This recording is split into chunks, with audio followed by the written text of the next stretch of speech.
Breaking news ఢిల్లీలో Telangana CM Revanth Reddy పర్యటన కొనసాగుతుంది. నిన్న మల్లికార్జున ఖర్గే, రాహుల్ గాంధీ, కేసీ వేణుగోపాల్ ను కలిసిన సీఎం బృందం కలిసింది. Deputy CM Bhatti Vikramarka, PCC president Mahesh Kumar Goud, Jubilee Hills MLA Naveen Yadav సీఎంతో పాటు ఉన్నారు. తాజా రాజకీయ పరిస్థితులు, కేబినెట్ మంత్రుల పనితీరు, అలాగే సంస్థాగత ఎన్నికలు, భవిష్యత్ కార్యాచరణపై అధిష్టానంతో చర్చించారు.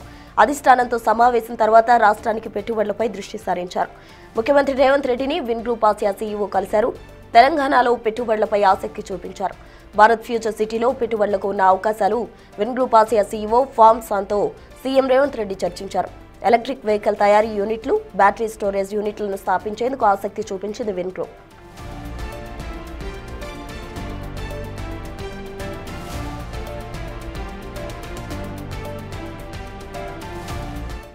ఇదే అంశానికి సంబంధించి పూర్తి వివరాలు మా ప్రతినిధి శివ ఢిల్లీ నుంచి అందించేందుకు సిద్ధంగా ఉన్నారు. శివ, చెప్పండి, సీఎం రేవంత్ రెడ్డి పర్యటనకు సంబంధించిన తాజా అప్డేట్స్ ఏంటి? తెలంగాణ సీఎం రేవంత్ రెడ్డి ఢిల్లీ పర్యటన రెండో రోజు కొనసాగుతోంది. అయితే నిన్న పర్యటనలో భాగంగా పార్టీ అధిష్టానం పెద్దలను సీఎం రేవంత్ రెడ్డి కలిశారు. ఇటు deputy CM Bhatti Vikramarka, PCC president Mahesh Kumar Goud, అలాగే జూబ్లీహిల్స్ ఉప ఎన్నికల్లో గెలుపొందిన నూతన ఎమ్మెల్యే నవీన్ యాదవ్ కూడా పార్టీ అధిష్టానం పెద్దలను కలిశారు. ముందు రాహుల్ గాంధీని కలిసే సందర్భంలో అక్కడ జూబ్లీహిల్స్ లో విజయం సాధించినందుకు అభినందన తెలిపారు. ఇటు నవీన్ యాదవ్ కూడా మర్యాదపూర్వకంగా రాహుల్ గాంధీని కలిశారు. టికెట్లకు కేటాయించినందుకు కృతజ్ఞతలు తెలియజేశారు. ఆ తర్వాత కేసీ వేణుగోపాల్తో భేటీ అయ్యారు. కేసీ వేణుగోపాల్తో కూడా రాష్ట్రంలోని తాజా రాజకీయ పరిస్థితులు, మరోవైపు స్థానిక సంస్థల ఎన్నికలు, డీసీసీ ప్రెసిడెంట్ కి సంబంధించి ఫైనల్ లిస్ట్ కూడా తయారు చేసినట్టు కూడా తెలుస్తుంది. ఇవాళ రేపు 2 రోజుల్లో ఈ డీసీసీ ప్రెసిడెంట్ల ప్రకటన కూడా ఉండే అవకాశం కనిపిస్తుంది. ఇక ఫైనల్ గా సాయంత్రం 6 గంటలకు కాంగ్రెస్ పార్టీ జాతీయ అధ్యక్షులు మల్లికార్జున ఖర్గేను సీఎం రేవంత్ రెడ్డి బృందం కలిసింది. రేవంత్ రెడ్డి బృందంలో ప్రధానంగా వీరు ముగ్గురు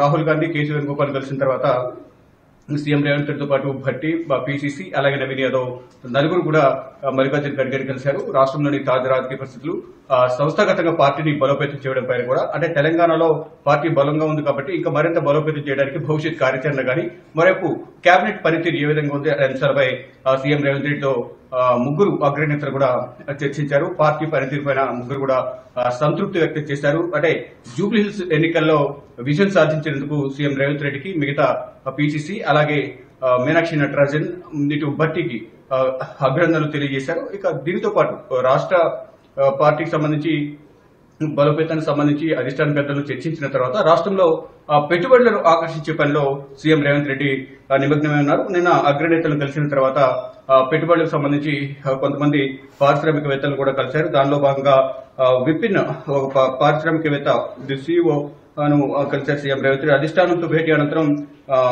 ఇటు విన్ గ్రూప్ ఆసియా సీఈఓతో సీఎం రేవంత్ రెడ్డి భేటీ అయ్యారు. సీఈఓ కూడా రాష్ట్రంలో పెట్టుబడులకున్న అవకాశాలు కానీ, భారత్ ఫ్యూచర్ సిటీలో పెట్టుబడులు పెట్టేందుకు ఎటువంటి అవకాశాలు ఉన్నాయనే అంశాలపై సీఎం రేవంత్ రెడ్డితో భేటీ అయ్యి దానిలో చర్చించారు.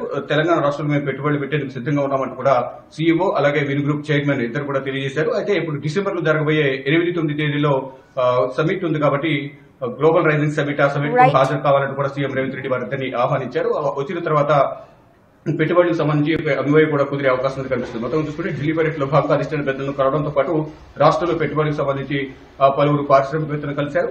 ఇక ఈ రోజు ఢిల్లీ పర్యటన ముగించుకుని ఉదయం 10 గంటలకు సీఎం రేవంత్ రెడ్డి హైదరాబాద్ బయలుదేరనున్నారు.